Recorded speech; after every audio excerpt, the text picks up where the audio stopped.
जय श्री राधे कृष्णा। आप सभी का आपके अपने YouTube चैनल पर स्वागत है। आज हम आपको सुनाएंगे राधा रानी के जन्म की कथा। भाद्रपद माह में रविवार के दिन शुक्ल पक्ष की अष्टमी तिथि को आधी रात के समय में ज्येष्ठ नक्षत्र के चौथे चरण में श्री राधिका रानी का जन्म हुआ।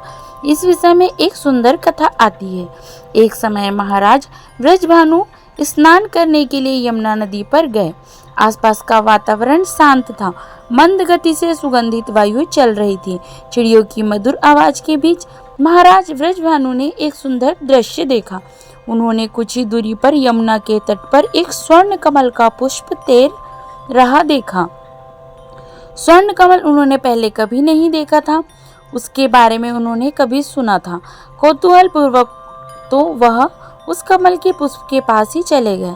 वहां जाकर उन्होंने देखा कि उस कमल की पंखुड़ियों के बीच एक अत्यंत सुंदर और सुकोमल कन्या सोई हुई थी।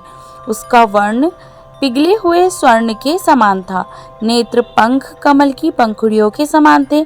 इस बालिका को देखते ही महाराज ब्रजभानु के मन में वात्सल्य की वर्षा होने लगी। उन्होंने उस कन्या को अपनी गोद में उठा लिया। आसपास देखा तो कोई भी नहीं था। इस प्रकार एक नवजात शिशु को किसने छोड़ा होगा।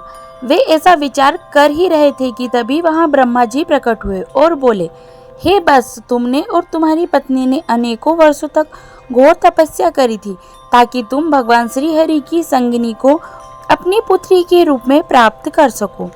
इस जन्म में तुम्हारी यह इच्छा अवश्य पूर्ण होगी और होने ही जा रही है। यह बालिका साक्षात भगवान की अंतरंग शक्ति है। माता लक्ष्मी का प्राकट्य भी इन्हीं से हुआ है। जाओ, तुम इन्हें अपने घर ले जाओ और प्रेम पूर्वक वात्सल्य और स्नेह से इनका पालन पोषण करो। ऐसा कहकर ब्रह्मा जी अंतर ध्यान हो गए और महाराज ब्रजभानु के आनंद की कोई सीमा न रही। हर्ष पूर्ण के साथ वो उस कन्या को अपने घर ले आए और अपनी पत्नी कीर्तिदा देवी को सारा प्रसंग कह सुनाया। कीर्तिदा देवी भी इस नन्ही सी बालिका को देखकर अत्यंत प्रसन्न हुई। बीतते समय के साथ राधिका रानी का सौंदर्य चंद्रमाओं की कलाओं की तरह बढ़ने लगा। जो भी उन्हें देखता बस देखता ही रह जाता। महाराज अत्यंत स्नेह और प्रेम के साथ अपनी इस बालिका का जतन कर रहे थे। कुछ समय बाद एक समस्या आई। यह नन्ही सी बालिका रोती नहीं थी और ना ही अपनी आंखें खोलती थी। ऐसा लगता था मानो उसकी श्रवण शक्ति भी नहीं है। यह देखकर कीर्तिदा देवी और महाराज ब्रजभानु अत्यंत चिंतित रहने लगे। फिर क्या था, उनकी इस समस्या का समाधान करने के लिए नारद मुनि आ पहुँचे। नारद जी ने महाराज ब्रजभानु को सुझाव दिया कि अपनी पुत्री के जन्म के उपलक्ष्य में एक समारोह का आयोजन करो और इस समारोह में अपने परम मित्र नंद महाराज के परिवार को आमंत्रित जरूर करना।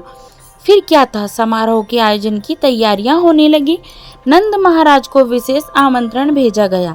अपने मित्र के आमंत्रण को स्वीकार करते हुए नंद महाराज यशोदा मैया और नन्हे कन्हैया को लिए बरसाना पहुंच गए।